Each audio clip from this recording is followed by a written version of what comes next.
A wise human in an internet meme once said, if millionaires were going to save us, they would have by now. I dig down deep, deep, deep, deep. I'm Jesse Pettibone and you're watching Dig Deep, the show where we take a complicated topic and make it easier. For the 2018 election, come on down for the ballot bonanza. We're breaking down every single ballot measure. In both Washington and Oregon. So you can vote smart. Better, faster, stronger. I spent hours reading Ballotpedia and researching, so all you have to do is watch this video. I'll give you the background and the facts, and then I'll give you my scalding wit and researched opinions. You don't have to vote how I do, but you sure as heck can't be ignorant.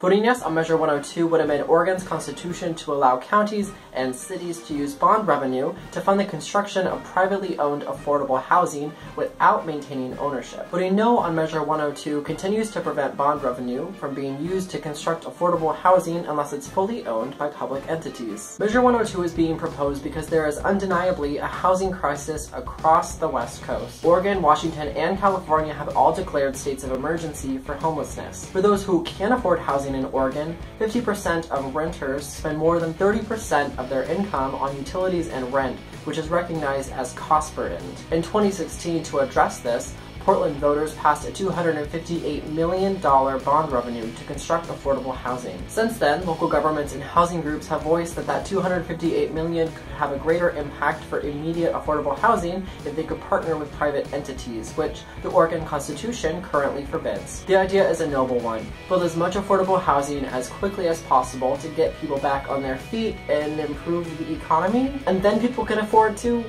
rent.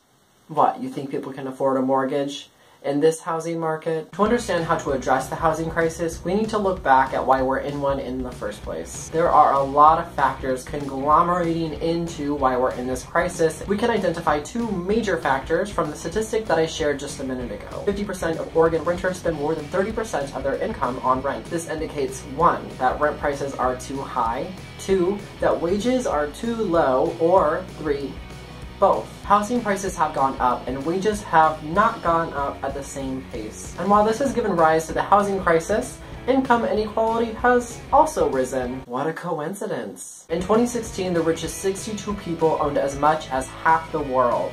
Now, in 2018, 42 people own half of the world's wealth. The thing with capitalism is it's easiest to get wealth and capital if you already have wealth and capital. If you own private property and have the resources to run a business, lease, rent, and invest in the stock market. These are the people who control the bulk of wages in the US, and the same types of people who own the property that 102 wants to give more money to. Apartment Therapy did this article about why Ellen DeGeneres loves buying new property, and they were like, she loves decorating them, but she's just investing in tangible assets. I'm actually opposed to 102 because it's short-sighted. It builds affordable housing now while redistributing wealth to the rich to hoard so there's less to go around for everyone else, which is why we're in a housing crisis in the first place. A proposal I support builds housing in the short term and creates actual solutions in the long term. And it definitely doesn't give more wealth to the people who already have it and are clearly not using it to help anyone else. The Oregon Center for Public Policy identified an easy legislative target in reforming the mortgage interest deduction, which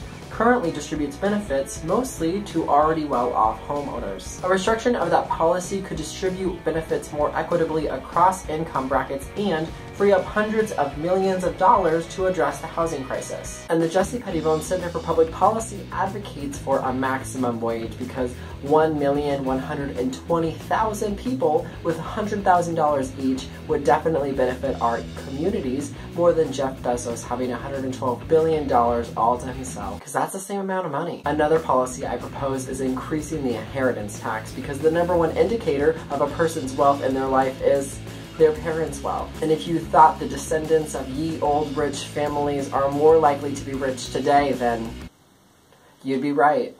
If you like this video, don't forget to punch that like button and send it over to your friends because they need to vote too. Subscribe for more videos like this and then check out the Election 2018 playlist for every single ballot bonanza video. Then it's time to vote. You can vote by mail, drop off, or in person. And you can find deadlines and locations and more at vote.org or by googling Vote Washington or Vote Oregon. See you on the other side.